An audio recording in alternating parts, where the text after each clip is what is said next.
नमस्कार साथियों, आज इस शुभ कार्यक्रम में हमारे साथ विराजमान हैं आसाम प्रदेश कांग्रेस कमेटी के अध्यक्ष और हमारे लोकसभा में कांग्रेस पार्टी के डेप्यूटी लीडर श्री गौरव गोगोई जी। साथ में विराजमान हैं हमारे माननीय सांसद प्रद्युत बोरदोलोई जी, माननीय सांसद रॉकीबुल जी हुसैन साहब, अखिल भारतीय कांग्रेस कमेटी के सचिव साठे जी, मनोज चौहान साहब, हमारे सभी ऑनरेबल एमएलएज आज इस प्रेस वार्ता के अंदर आए हैं। और आज की प्रेस वार्ता एक बहुत अहम प्रेस वार्ता है और इस आपके सामने हम रखना चाहते हैं, बताना चाहते हैं कि आज जिस तरह की भारतीय जनता पार्टी की हेमंता बिस्वा शर्मा जी की सरकार चल रही है असम के अंदर, जो एक तरह से माफिया राज, लैंड ग्रैबिंग और जिस तरह का उनका और उनका परिवार का और उनकी जो मंडली है जो पूरे असम को लूट रहे हैं, बेच रहे हैं और एक असम की जो एक संस्कृति है, असम की एक पहचान है, उसको ख़त्म करने में लगे हुए हैं। उसी से पीड़ित होते हुए हमारे आज 4 बहुत ही senior leaders Congress party join कर रहे हैं, जिसमें प्रथम पर हैं बुबुल दास जी। ये हमारे 3 बार के हमारे विधायक रह चुके हैं। उनके साथ साथ विराजमान हैं अशोक कुमार जी फुलदानी साहब, और वो भी बहुत हमारे सीनियर लीडर हैं लोअर असम से, वो भी आज हमारे साथ जुड़ रहे हैं। और एजीपी से आप दोनों ही एजीपी से आज आ रहे हैं। इनके साथ साथ हमारे गौतम धनवार जी, ये चाय बागान के हमारे बहुत ही सीनियर लीडर हैं। उसके साथ साथ इनके जो पिताजी थे, एक बहुत पॉलिटिकल परिवार से हैं, इनके जो पिताजी थे 8 बार के विधायक रह चुके हैं। तो ये भी बहुत सीनियर लीडर हैं और ख़ास तौर से चाय बागान के इलाके से आए हैं, जो चाय बागान के अंदर जिस तरह से चाय बागान को ख़त्म किया जा रहा है उससे वो पीड़ित हैं। जो वादे उनने चाय बागान के लिए करे थे उससे पीड़ित हैं। तो उनने भी आज हमें ज्वाइन करा है। उसके साथ साथ हमारे जो हिल डिस्ट्रिक्ट्स हैं उसके आपके सामने आप जानते हैं, और इसकी प्रेस वार्ता माननीय गौरव जी भी कर चुके हैं कि जिस तरह से अडानी और अडानी ग्रुप को इनने ज़मीनें और ख़ास तौर से हज़ारों एकड़ ज़मीन जो हिल डिस्ट्रिक्ट के अंदर जो 6 शेड्यूल के अंदर आती हैं वहाँ उनने बड़ी बड़ी कंपनियों को बेची है। उस इलाके से आप आते हैं लोंगडी तोबुल साहब, ये हमारे साथ आज आए हैं, ज्वाइन कर रहे हैं कार्बी आंगलॉन्ग असम से। इनका भी मैं बहुत बहुत स्वागत करता हूं। तो ये आज आप देख रहे हैं, यही नहीं 4 लोग, लेकिन हजारों लोग हर जिले के अंदर इस सरकार से पीड़ित होकर, इस सरकार से नाराज होकर, इस सरकार जो असम को तबाह करने में लगी हुई है, उन लोगों ने हमें पार्टी के अंदर ज्वाइन करा है। और मैं माननीय प्रदेश कांग्रेस कमेटी के अध्यक्ष श्री गौरव गोगोई जी से निवेदन करता हूं कि वो आपके सामने बात रखें।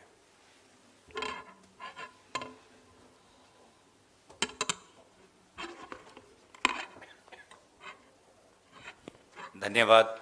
आदरणीय एआईसीसी जनरल सेक्रेटरी, पूर्व मंत्री और असम प्रदेश के इंचार्ज श्री जितेंद्र सिंह जी, मंच पर उपस्थित हमारे 2 वरिष्ठ सांसद प्रद्युत बोरदोलोई जी, रॉकीबुल हुसैन जी, हमारे 2 एआईसीसी संपादक साथी मनोज चौहान जी, पृथ्वीराज साठे जी, और आज कांग्रेस दल में शामिल हुए हमारे नए साथी डॉक्टर लोंगपी जी, गौतम धनवार जी, बुबुल दास जी, अशोक प्रधानी जी, और हमारे साथ कुछ दिन पहले हमारे कुछ और साथियों ने कांग्रेस पार्टी में शामिल हुए हैं। उनमें से कुछ आज हमारे बीच में उपस्थित हैं। मैं परिचय देना चाहूँगा बीरखंग बोरो जी का, जो यूपीपीएल दल से आए हैं और फॉर्मर सेंट्रल कमेटी के मेंबर हैं। मैं परिचय देना चाहूँगा एडवोकेट शाह नवाज जी का, जो गुवाहाटी हाई कोर्ट में एक बहुत अच्छा काम कर रहे हैं, लोगों की मदद कर रहे हैं। मैं परिचय देना चाहूँगा शंकर ज्योति कुतुम जी का, जिनके बहुत ही एक जाने माने परिवार से आए हैं। इनके पिताजी गणेश कुटुम जी असम विधानसभा के अध्यक्ष भी थे। और साथियों, आपसे इस भेंट में शामिल होने से पहले इन सभी का परिचय हमने एआईसीसी के जनरल सेक्रेटरी, ऑर्गेनाइजेशन इंचार्ज केसी वेणुगोपाल जी के साथ इनका परिचय हमने करवाया और केसी वेणुगोपाल जी के द्वारा इनको हमने कांग्रेस पार्टी में आज शामिल किया है। और जो असम के लोग हैं, जो असम की राजनीति को पिछले कई महीनों से अध्ययन कर रहे हैं, उनको पता है कि कांग्रेस पार्टी के लिए हर महीने का 10 तारीख एक परंपरा हो गया है। इसकी शुरुआत 10 सितंबर से हुई थी कि 10 सितंबर में हमारे कई दिग्गज लोग जो आज भी हमारे बीच में हैं, एजीपी बीजेपी को छोड़कर कांग्रेस पार्टी में शामिल हुए। उसमें से हमारे पूर्व विधायक एजीपी के सत्यव्रत कलिता जी आज हमारे बीच में हैं। और फिर ये सिलसिला जारी रहा। 10 अक्टूबर को लोग शामिल हुए और 10 नवंबर के तारीख में लगभग एक ही दिन में, एक ही समय पर अलग अलग ज़िलों में 11,000 लोग कांग्रेस पार्टी में शामिल हुए। ये एक झलक है कि किस प्रकार से असम में हवा का रुख बदल रहा है। और आज हम बहुत आभारी हैं, कृतज्ञ हैं कि आप देखें कि मंच पर बोडो समाज, कार्बी समाज, मिसिंग समाज, आदिवासी समाज, कुछ राजवंशी समाज, अनुसूचित जाति समाज, अहोमिया समाज, रिलीजियस माइनॉरिटी समाज, ये सारे समाज के नेतागण आपको देखेंगे। बीटीआर एरिया से, कार्बी आंगलोंग एरिया से, धुबरी से, जागीरोड से, तिनसुकिया से। तो और ये सारे जो विभिन्न जो असम की जो डाइवर्सिटी है, हर कम्युनिटी से लोग आज कांग्रेस दल में शामिल हो रहे हैं। और एक कारण, जो एक समस्या जो सारे समाजों में है और सारे प्रांतों में है, वो है बेरोजगारी।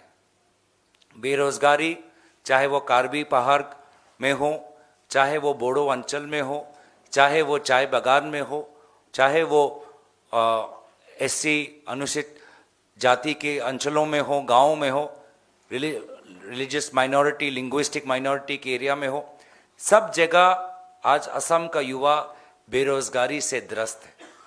और इस वक्त अगर बेरोजगारी के समस्या को, अगर हमें वास्तविक में इसको एक परिवर्तन लाना है, बदलाव लाना है, तो हमको उद्योग पे ध्यान देना पड़ेगा।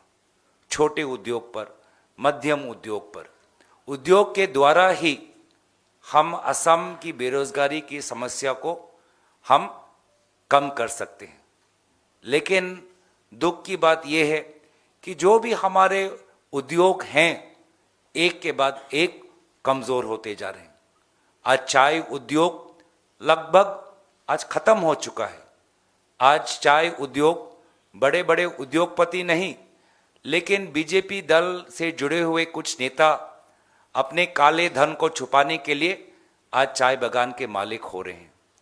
अगर आज आप अपना हमारा जो हमने आप देख रहे हैं, जो हमारा टेक्सटाइल्स का जो उद्योग है, एरी, मुगा, सिल्क का जो उद्योग है, आज खत्म हो चुका है। जो हमारे ट्रेडिशनल कोऑपरेटिव्स हैं बेल मेटल का, वो आज खत्म हो चुके हैं। और हम देख रहे हैं कि एक के बाद एक अब उद्योग बचा नहीं, अब बस बचे हैं तो चंद 4-5 बड़े ठेकेदार, कॉन्ट्रैक्टर। आज असम की इकोनॉमी पूरी कॉन्ट्रैक्टर के ऊपर, बड़े बड़े ठेकेदार के ऊपर आज निर्भर हो गई है, और जिसके कारण आज बेरोजगारी की समस्या बढ़ रही है। और काम अगर हो रहा है तो बड़े ठेकेदारों का हो रहा है जो मुख्यमंत्री के करीब है, और बड़े बड़े कंपनियों का हो रहा है जो आज असम की ट्राइबल जमीन पर आज वो लगभग 13,000 एकड़ कब्जा करने में वो सक्षम हो गए। लगभग 40,000 बीघा से ज्यादा, लगभग 13,000 एकड़ आज असम की ट्राइबल की जमीन आज बड़े बड़े कंपनी जो प्रधानमंत्री मोदी जी के करीब है उनके हाथ में जा रही है। और ये सिर्फ असम में नहीं, आप छत्तीसगढ़ में देखें, आप राजस्थान में देखें, कहीं भी आप देखें जहां पर बीजेपी की सरकार है वहां पर ट्राइबल्स की जमीन आज सुरक्षित नहीं है। वहां पर ट्राइबल्स की जमीन बड़े बड़े उद्योगपति को दे रहे हैं और स्थानीय जो ट्राइबल्स हैं उनको बेघर किया जा रहा है। तो हमारा मकसद स्पष्ट है कि हमको उद्योग, अगर उद्योग के द्वारा हमको असम में रोजगार पैदा करना है तो स्थानीय उद्योग, लोकल एंटरप्रेन्योर्स, जो उद्योग हमारे यहाँ असम में दूसरे राज्यों की तुलना में और अच्छा हो सकता है, उस उद्योग पे हमें और ध्यान देना है। चाय उद्योग पर हमें और ध्यान देना है। Bell metal, brass, Eri, Muga, silk, textiles, food processing, इन उद्योगों पर हमें और ध्यान देना है। और ट्राइबल्स के ज़मीन में ट्राइबल को फायदा देने वाला उद्योग हमें शुरुआत करना है, ना कि कोई बाहर से आने वाले लोगों को। तो अगर उद्योग, अगर हमने देखा है असम में पिछले 10 वर्षों में, तो एक ही उद्योग है, वो है नफरत का उद्योग, वो है घृणा का उद्योग। जब से भाजपा आई है और विशेष रूप से पिछले 5 वर्षों में मुख्यमंत्री हिमंत बिस्वा शर्मा ने एक ही उद्योग खोला है, एक ही कारखाना खोला है, वो है नफरत का कारखाना। और इस नफरत के कारखाने को बंद करने की कसम हमने ठान ली है। और हमारा पूरा यकीन है कि आने वाले समय में हम नौकरियों का एक उद्योग खोलेंगे जहां से हमारे एक नई असम को हम जन्म देंगे। मैं ज़्यादा वक्त और लेना चाहूँगा नहीं। मैं आभार प्रकट करता हूं हमारे एआईसीसी के जनरल सेक्रेटरी वेणुगोपाल जी का, AICC general secretary Jitendra Singh ji का, हमारे सेक्रेटरीज पृथ्वीराज साठे जी, मनोज चौहान जी, जो बहुत मेहनत करके हमें महत्वपूर्ण हमको दिशा दे रहे हैं, मार्गदर्शन दे रहे हैं। हमारे उपस्थित हमारे वरिष्ठ साथियों का, प्रद्युत बोडोले जी का, रकीबुल हुसैन जी का, और जो नए साथी आज हमारे बीच में आए हैं, मैं सभी का शुक्रिया अदा करते हुए 14 तारीख को हमारा एक बड़ा कार्यक्रम दिल्ली में होने वाला है, रामलीला मैदान में। असम से आज इतने लोग में इतनी उत्साह है, राहुल गांधी जी के वोट चोरी का जो नारा है असम तक पहुंचा है, और उस राहुल गांधी जी को सुनने के लिए लगभग 1000 से ज़्यादा लोग आज असम से रवाना हो चुके हैं और आने वाले समय में वो दिल्ली में उपस्थित होंगे। तो यही एक उदाहरण है कि हवा बदल रही है और कांग्रेस की सरकार वहां पर आने वाली है। धन्यवाद।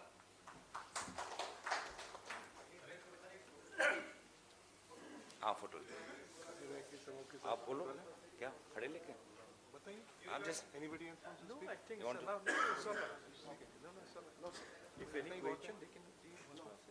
কিবা প্রশ্ন যদি আছে पूछना चाहें तो অসমীয়াত কৈ দিওঁ নেকি? অলপ অসমীয়াত চমুকে কৈ দিওঁ, আসামী মে বলো। আজি নিখিল ভাৰত কংগ্ৰেছ সমিতিৰ কাৰ্যালয়ত আমাৰ নিখিল ভাৰত কংগ্ৰেছ সমিতিৰ সাংগঠনিক তত্ত্বাৱধায়ক সাধাৰণ সম্পাদক কেচি বেণুগোপাল ডাঙৰীয়া আৰু সাধাৰণ সম্পাদক জিতেন্দ্ৰ সিং ডাঙৰীয়াৰ নেতৃত্বত আমাৰ দলটোক শক্তিশালী কৰিবলৈ প্ৰাক্তন মন্ত্ৰী বুবুল দাস ডাঙৰীয়া,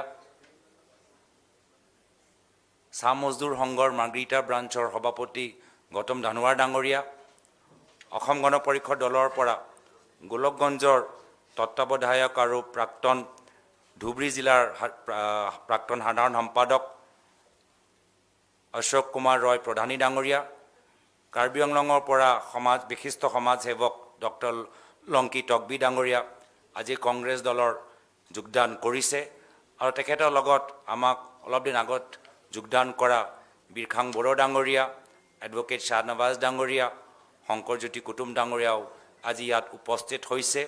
সকলোৱে অৱগত যে আমাৰ কাৰণে 10 তাৰিখ এটা পৰম্পৰা। প্ৰত্যেক মাহৰ 10 তাৰিখে আমি যোগদান কাৰ্যসূচী চলাইছোঁ। যোৱা মাহৰ 10 তাৰিখে আমি প্ৰায় 10,000 মানুহ একেদিনে আমি কংগ্ৰেছ দলক যোগদান কৰিবলৈ আমি সক্ষম হ'লোঁ। এই মাহৰ 10 তাৰিখটো আমি কিয় পালন কৰা নাই? যিহেতু এই মাহৰ 10 তাৰিখ শ্বহীদ দিৱস হিচাপে আমি সকলোৱে উদযাপন কৰোঁ আৰু শ্বহীদ দিৱসৰ দিনত আমি কোনো বিশেষ ৰাজনৈতিক কাৰ্যসূচী আমি হাতত ল'বলৈ বিচৰা নাই আৰু সেইকাৰণে আজি এই মাহত 10 তাৰিখ নকৰাকৈ আমি 12 তাৰিখ আজি যোগদান কাৰ্যসূচী আমি হাতত লৈছোঁ। আৰু আপোনালোকে দেখিছে যে বড়ো, মিচিং, কাৰ্বি, কোচ ৰাজবংশী, আমাৰ ধৰ্মীয় সংখ্যালঘু, আমাৰ ভাষিক সংখ্যালঘু সকলোৱে আজি আমাক যোগদান কৰিছে। কিয়? যে সকলোৰ সমস্যা একে, যে নিবনুৱা সমস্যা বৃদ্ধি হৈছে আৰু নিবনুৱা সমস্যা বৃদ্ধি হোৱা এটা ডাঙৰ কাৰণ হ'ল যে আমাৰ থলুৱা উদ্যোগ লাহে লাহে বন্ধ হৈ গৈছে আৰু তাৰ ভিতৰতে উদাহৰণ হ'ল চাহ উদ্যোগ, যি উদ্যোগৰ ভিতৰত এতিয়া মাত্ৰ বিজেপিৰ লগত ঘনিষ্ঠ হৈ থকা কিছু ব্যক্তিসকল আজি চাহ উদ্যোগটো চলাই আছে, কিন্তু উদ্যোগ হিচাপে নহয়, নিজৰ কলা ধন লুকাবলৈ সেই চাহ বাগানবোৰ কিনিবলৈ আৰম্ভ কৰিছে। আৰু জনজাতি অঞ্চলত যি ট্ৰাইবেলৰ মাটি, য'ত আমাৰ স্থানীয় ট্ৰাইবেলবোৰ সংস্থাপন লাভ কৰিব লাগিছিল, আজি তাত হাজাৰ হাজাৰ বিঘা মাটি আজি বাহিৰৰ কোম্পানীক দিয়া গৈছে। যদি অসমৰ ভিতৰত এটাহে উদ্যোগ সৃষ্টি হৈছে হিমন্ত বিশ্ব শৰ্মা ডাঙৰীয়াৰ দিনত, সেয়া হ'ল ঘৃণাৰ উদ্যোগ। আমাৰ সংকল্প যে আমি এই ঘৃণা উদ্যোগটো আমি বন্ধ কৰিম আৰু পুনৰবাৰ এটা নতুন অসম যোগেদি এটা নতুন আমি উদ্যোগৰ এটা মডেল আমি তৈয়াৰ কৰিবলৈ বিচাৰোঁ, য'ত আমাৰ থলুৱা উদ্যোগবোৰ চাহ, এৰী, মুগা, বাঁহ, আমাৰ কাঁহ শিল্পীসকল, তেওঁলোকক আমি সংস্থাপন তেওঁলোকক আৰু বৃদ্ধি হোৱাৰ বাবে এটা সিদ্ধান্ত বা এটা কল্পনা আমি কৰিবলৈ গৈছোঁ। মই বিশেষ দীঘলীয়া নকৰোঁ, কিন্তু আমাক আজি যিদৰে পৰামৰ্শ জিতেন্দ্ৰ সিং ডাঙৰীয়া, কেচি বেণুগোপাল ডাঙৰীয়া দিছে, মই তাৰ বাবে কৃতজ্ঞ। আৰু অহা 14 তাৰিখে দিল্লী ৰামলীলা ময়দানত ৰাহুল গান্ধী ডাঙৰীয়াক শুনিবলৈ, মল্লিকাৰ্জুন খাৰ্গে ডাঙৰীয়াক শুনিবলৈ, প্ৰিয়ংকা গান্ধী ডাঙৰীয়ানীক শুনিবলৈ প্ৰায় আমাৰ অসমৰ পৰা 1000 ওপৰত দলৰ কৰ্মীখিনি আজি দিল্লীলৈ ৰাওনা হৈছে। সেয়া উদাহৰণ যি আমাৰ দিল্লীত আজি গম পাই গৈছে যে দিছপুৰৰ ভিতৰত এটা পৰিৱৰ্তনৰ ঢৌ আজি আৰম্ভ হৈছে আৰু আমি নিশ্চিত যে আগন্তুক দিনত অসমৰ জনসাধাৰণে এটা নতুন অসম বিচাৰিব আৰু কংগ্ৰেছৰ নেতৃত্ব চৰকাৰ হ'বলৈ যাব। ধন্যবাদ। सर गोगोई सर आपने कहा असम के मुख्यमंत्री नफरत की राजनीति सिर्फ कर रहे हैं, लेकिन उनका बयान है नफरत का व्यापार। हाँ, उनका बयान है कि राजनीति आर्थिक सहायता या सरकारी योजनाओं से तय नहीं होता है, ये विचारधारा पर आधारित है। चाहे वो 10,000 या 1 लाख रुपए मतदाता को दे दे, लेकिन खास समुदाय का मतदाता उन्हें अपना नेता नहीं चुनेंगे, उन्हें वोट नहीं देते हैं। देखिए, असम के लोग डर के वातावरण में नहीं जीना चाहते। असम में आज लोग सवाल पूछने से डरते हैं, सरकार की आलोचना करने से डरते हैं, किसी दूसरे दल के सभा में जाने से घबराते हैं। ये घबराहट क्यों? लोकतंत्र में लोगों के बीच घबराहट क्यों? क्योंकि वहाँ का अहंकारी नेता खुद को राजा समझता है और उसको हम आने वाले समय में रामायण और महाभारत का पाठ सिखाएंगे कि अंत में हमेशा अहंकार की हार होती है और लोगों की जीत होती है। असम के लोग आज एक शांति के वातावरण में सांस लेना चाहते हैं, अपने अधिकार सुरक्षित रखना चाहते हैं, अपनी ज़मीन सुरक्षित रखना चाहते हैं, अपने रोज़गार सुरक्षित रखना चाहते हैं, अपने उद्योग सुरक्षित रखना चाहते हैं। और असम के लोगों के साथ इस बार कांग्रेस पार्टी खड़ी है और असम के लोग इस बार निश्चय भाजपा को और मुख्यमंत्री को मजा चखाएंगे।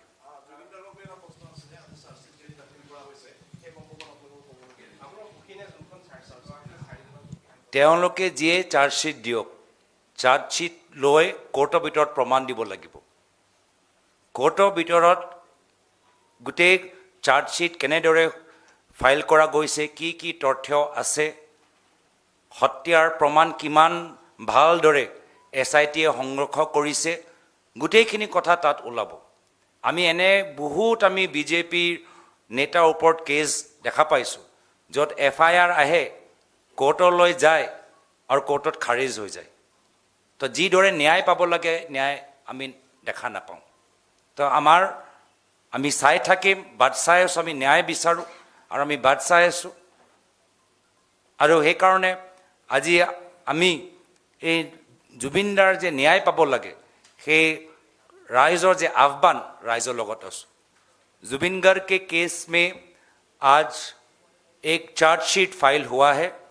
मुख्यमंत्री हिमंत बिश्व शर्मा जी ने बार बार कहा है कि जुबिन गार्ग की मृत्यु नहीं, हत्या हुई है। तो अगर हत्या हुई है तो आज जो रिपोर्ट दाखिल हुआ है उस पर निश्चय प्रमाण होगा। और अगर वाकई में SIT ने अपना काम ठीक ढंग से किया है तो कोर्ट में जाकर ये सारे चार्जेस सच साबित करने में सक्षम होंगे। और इसलिए तब तक हमारी नज़र सरकार पर रहेगी, तब तक हम जुबिन गार्ग को न्याय मिले तब तक ये गुहार लगाते रहेंगे, जब तक कोर्ट में ये चार्जेस जो SIT के द्वारा लगाए गए हैं साबित नहीं होते और जो दोषी हैं उनको कड़ी से कड़ी सज़ा नहीं मिलती।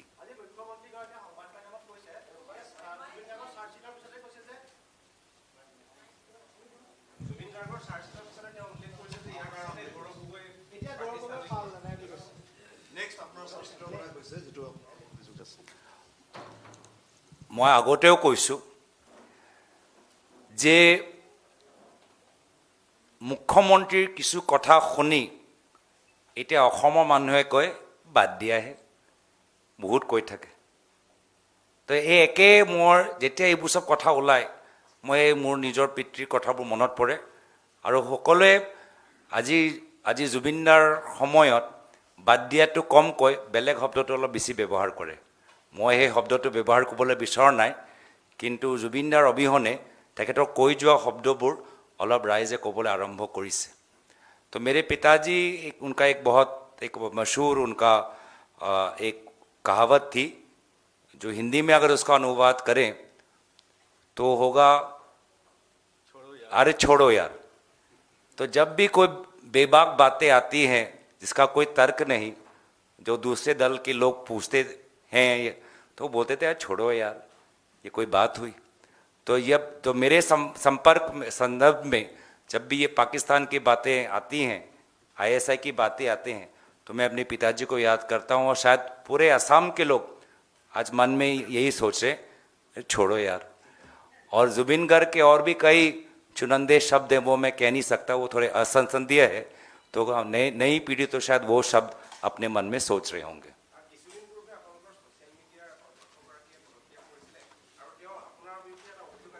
आमार सोशल मीडिया चेयरमैन বিজেপি দলটোক যোগদান কৰা মানে যে আমাৰ সোশ্যাল মিডিয়া চাই বিজেপি কিমান আমনি পাইছে। মুখ্যমন্ত্ৰীৰ খুব টুইটাৰ চাই থাকেতো, খুব যে আমনি পায় সেইকাৰণে আমাৰ সোশ্যাল মিডিয়াৰ চেয়াৰমেন ল'বলৈ ভাবিছে যে খুব আমাক ক্ষতি হ'ব। একো ক্ষতি নহয়, আৰু সোশ্যাল মিডিয়াত আৰু আমি সৰব হ'বলৈ গৈ আছোঁ। Your party gets left behind in the electoral battlefield because your leaders in Delhi don't focus on the organization. What is the status of your organization right down to the block level in Assam? Would you be able to fight the BJP and the powerful chief minister? एक बात कहूँ, 2024 में मोदी जी ने सपना देखा 400 पार, और चुनावी जो ये रण हुआ 2024 में मोदी जी को काफ़ी क्षति प्राप्त हुई। और अगर आप 2024 के लोकसभा में विशेष रूप से हरियाणा और महाराष्ट्र का निर्वाचन का रिजल्ट्स देखोगे तो लोकसभा में दोनों हरियाणा और महाराष्ट्र में बीजेपी को भारी भरकम हार लाभ हुई। तो तय था कि 6 महीने बाद जब हरियाणा और महाराष्ट्र में विधानसभा चुनाव होने जा रहे हैं तो बीजेपी का हार निश्चित था। और तब जाके ये SIR हो या उस समय का वोटर लिस्ट का फ्रॉड हो या चुनाव आयोग का राजनीतिकरण हो, तब जाके ही वो चुनाव में आगे निकले। अगर चुनाव निष्पक्ष होता, चुनाव आयोग निष्पक्ष होता, तो हरियाणा भी हम जीतते, महाराष्ट्र भी हम जीतते, और हरियाणा और महाराष्ट्र जीतने के बाद जो पूरे देश में एक माहौल बनता, उस माहौल पे हम बिहार भी जीतते। और हरियाणा, महाराष्ट्र, बिहार जीतने के बाद एक दिन भी ये सरकार, केंद्र सरकार टिकती नहीं। तो तभी जब 400 पार का नारा उनका सफल नहीं हुआ, तभी इनके मन में खौफ पैदा हुआ, और तब से ही चाहे SIR हो, चाहे मुख्य चीफ इलेक्शन कमिश्नर को पूरी कानूनी सुरक्षा देना हो, या वोटर लिस्ट के बीच में फर्जी नाम, ब्राजीलियन नाम डलवाना हो, ये सब काम होता। तो चुनावी मैदान अगर आमने सामने हो, निष्पक्ष हो, तो हरियाणा भी हम जीतते, महाराष्ट्र भी हम जीतते, और बिहार भी हम जीतते।